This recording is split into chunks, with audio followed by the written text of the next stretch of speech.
Bro, నేను ఆ రెస్టారెంట్లో కొరియన్ బీబీక్యూ తిన్నా. నాకు చైనీస్ ఫుడ్ చాలా ఇష్టం, కానీ యాక్చువల్లీ జొమాటో లేట్గా వచ్చింది.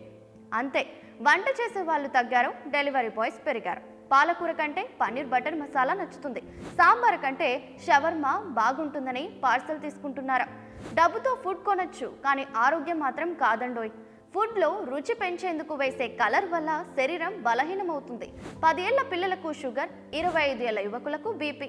కాల్షియం పాలు కాకుండా సోడా బాటిల్స్తో చూసే మన జనరేషన్ ఎదుగుతుందా లేక వెనక్కి వెళ్తుందో తెలియడం లేదు.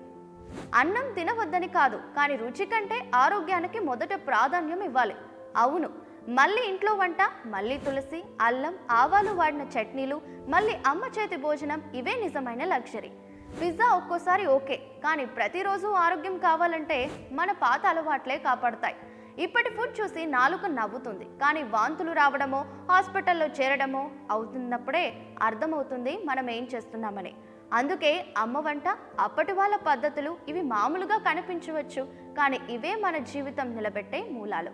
ఆహారం మనం తినేది కాదు, ఎలాంటి ఆహారం తింటామో అలాంటి ఆరోగ్యం మనం కలిగి ఉంటాం.